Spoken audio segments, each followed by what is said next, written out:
Shalom, nous allons étudier le Daf Kuf Red dans Masechet Baba Batra. Nous reprenons deux lignes à la fin du Daf Kuf Zein Amud Bet.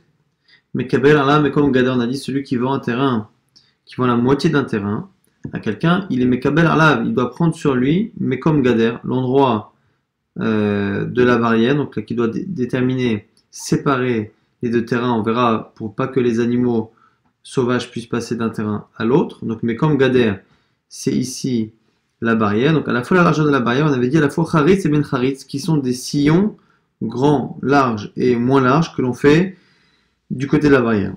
Tana, on nous dit que Charitz mi bachutz ou Ben Charitz mi bifnim. Ce qu'on appelle Charitz est à l'extérieur et Ben Charitz le plus petit est à l'intérieur. On avait dit c'était 6 tfachim et 3 tfachim. Donc, le grand fait 60 cm, 6 tfachim de largeur et le Ben Charitz 3 tfachim, donc à peu près 30 cm. Vezeveze achori gader. Et les deux sont de l'autre côté de la barrière. Donc du coup, ici, Kedeshote Chaya, Kofese nous dit la Gemara, pour pas qu'un animal sauvage puisse sauter de l'autre côté de la barrière et arriver chez la personne. Donc ce qu'on nous dit ici, c'est que de l'autre côté de la barrière, on doit laisser d'abord Mibifnim vers l'intérieur, donc d'abord 30 cm d'un petit sillon, et après un autre sillon grand qui fait 6 tfachim, 60 cm de largeur. La Gemara dit Veliavid Charitz. Vélo la vie de Ben Charitz, pourquoi ne fait-on pas que le large en se privant de faire le petit? On va dire Aïdi et des Ravach, parce que justement le sillon qui est large de 6 tfachim de 60 cm, parce qu'il est large, Kaima Begave avec Altsal peut prendre son élan, l'animal peut prendre son élan et sauter. On va dire Vélo de Ben Charitz, alors il faut faire que celui qui est moins large. On va dire Vélo la vie de Charitz, Aïdi, des Katen, des Kaima, Asfate, comme il est petit, il n'est pas très large, l'animal peut sauter complètement cette largeur de 3. Donc il faut d'abord une largeur de 6, puis une largeur de 3. Et comme ça, Kava Ben Charitz, les Ben Charitz, Tefar, et la Gemara nous dit, et entre les deux, il faut un Tefar. Donc si on regarde bien, on a la barrière, et à l'extérieur de la barrière, donc vers l'extérieur du terrain qui a été acheté, on laisse tout d'abord un Ben Charitz, donc un sillon qui fait 3 Tfachim, 30 cm de largeur. Après on laisse un Tefar 10 cm sans rien, et on refait un autre sillon qui fait 60 cm de largeur, donc 6 tfachim, ce qui donc fait que 6 plus 3 plus 1, c'est finalement 1 mètre. C'est 10 tfachim qui finalement sont utilisés au-delà de la barrière pour pouvoir éviter que les animaux puissent venir dans le terrain de la personne qui achète un terrain. Andranalach Betkour, on a terminé le période de cours et on commence Yeshnochalim, un chapitre qui va parler des héritages. Et le Mishnah dit Yeshnochalim Manchinim, il y a dans les relations familiales certaines personnes qui ont une relation avec un proche de la famille de telle sorte à ce que nos chalim, elles héritent d'elles, ou un chilim, elles les font hériter. On verra qu'entre un père, un fils, une femme, un homme, parfois il y a des relations qui sont réciproques, c'est-à-dire que si l'un meurt, l'autre hérite, si l'autre meurt, le premier hérite, mais parfois ça ne va que dans un sens. Donc ce qu'on nous dit ici, yesh no chalim un chilim, certains héritent de l'autre et le font hériter, yesh no chalim velo man chilim, il y en a qui héritent de l'autre, mais qui ne le font pas hériter si eux-mêmes meurent. Manchini velo no chalim, et parfois l'inverse, certains qui font hériter l'autre sans eux-mêmes hériter de la personne en question. Et velo no chalim velo manchilim, et ceux qui font ni l'un ni l'autre. Velo no chalim ou manchilim. Et voici ceux qui à la fois héritent et à la fois font hériter. Ha'av et abanim, le père avec les fils. Ve'abanim et ha'av, et les fils avec le père. Ve'achin min ha'av, no chalim ou manchilim, et les autres c'est les frères, mais frères par rapport au père. Donc les frères, quand ils sont frères par rapport au même père, nochalim ou anchelim, à la fois ils héritent l'un de l'autre et l'autre de l'un. Maintenant, Aish et Imo, Aish et Ishto, un homme avec sa mère, un homme avec sa femme, Uvne Achayot, et le fils des sœurs, nochalim hérite, Velo anchelim. Donc si on a une femme qui décède, dans certains cas, le fils peut hériter. Par contre, ce même fils qui hérite de sa mère, si c'est lui qui mourait, il ne ferait pas hériter sa mère. Aïch et Tishto, pareil, un homme hérite de sa femme si elle décède dans certains cas. Si par contre, c'est lui qui décède, elle n'hérite pas de lui. Chayot, le fils des sœurs, on a une femme qui a des sœurs, et une femme décède, et parfois, ça peut être le fils d'une de ses sœurs, donc son neveu, qui va hériter d'elle. Mais ça va dans ce sens, mais par contre, si lui décède, cette tante-là n'héritera pas de lui. Aïcha, et Bena, une femme avec Bané avec ses fils. Vaïcha et Baala, une femme avec son mari. Les Acheaem et les frères de la mère, Manchelim font hériter, Velo Nochalim, mais eux n'héritent pas de la personne en question. Donc encore une fois, c'est les cas inverses qu'on a cités. C'est que la femme qui a pu faire hériter son mari n'héritera pas, la femme qui a pu faire hériter son fils n'héritera pas de son fils. Ve'acheaem et les frères de la mère, Manchelim font hériter les neveux, mais eux-mêmes n'héritent pas de leurs neveux. Donc Manchelim Velo Nochalim. Et Ve'achin Minaem, Lo Nochalim, Velo Manchelim, et les frères du côté de la mère. Donc des personnes qui ont des demi-frères, donc qui sont frères que du côté de leur mère, l'onochalim, l'omanchalim, il n'y a pas de relation d'héritage entre eux, ni dans un sens, ni dans l'autre. La Gemara maintenant va poser une question par rapport au premier cas. On a dit que ceux qui héritaient de manière réciproque, il y avait d'abord le père et le fils. Quand on dit donc nochalim ou manchilim, ils héritent et ils font hériter. Si on dit qu'ils héritent et ils font hériter, c'est-à-dire que le père avec le fils, c'est-à-dire que le père hérite de son fils et le fait hériter. Mais si on dit que le père hérite de son fils, c'est que le premier cas qui est mentionné ici par la Mishnah est un cas où le fils est mort. Le père hérite du fils, c'est dans le cas où le fils meurt. Non seulement le fils meurt avant le père, mais il meurt en plus sans enfant. Puisque si, on verra par la suite, si le fils a un enfant, c'est le petit enfant, donc le fils de la personne du défunt, qui est prioritaire par rapport au père du défunt. Donc il y a ici deux malheurs. À la fois que le fils est mort avant le père, et en plus que lui-même n'avait pas d'enfant. Maïshna de Katani Ha'av et Tabanim Beresha, la Gemara se pose la question, qu'est-ce qui se passe? Comment se fait-il que l'on commence la Mishnah par le cas du père qui hérite de son fils? Litne Abanim et Ta'av, donne-nous le cas d'un fils qui hérite du père Beresha. Pourquoi?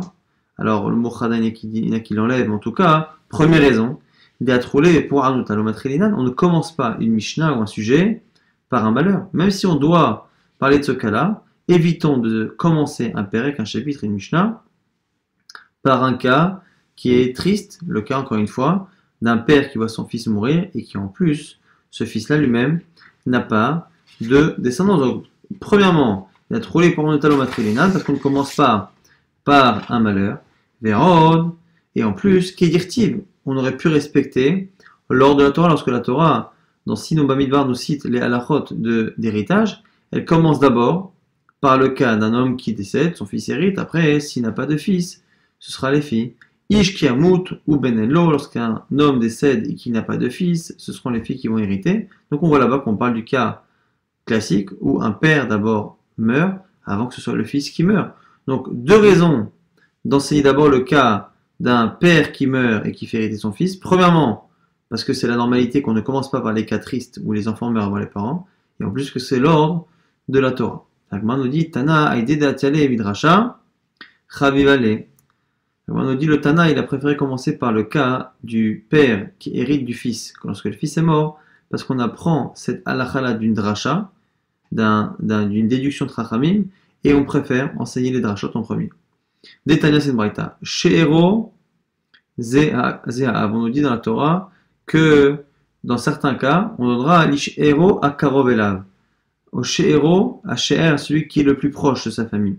Au membre de la famille le plus proche. She'ero à Karov. Et she'ero, Ze'av. On apprend, alors Rashba va rapporter des psukim, des versets où on voit que she'er avicha, on a lu dans la parasha de Kedoshim que on n'a pas le droit d'épouser la femme de son père parce que c'est she'er avicha. Des fois le mot she'er et le mot av sont les deux liés, donc on apprend ici que she'ero c'est le père. Quand on dit que dans certains cas, on donnera l'ish'ero à Karov au membre de la famille le plus proche, c'est qui ici she'ero?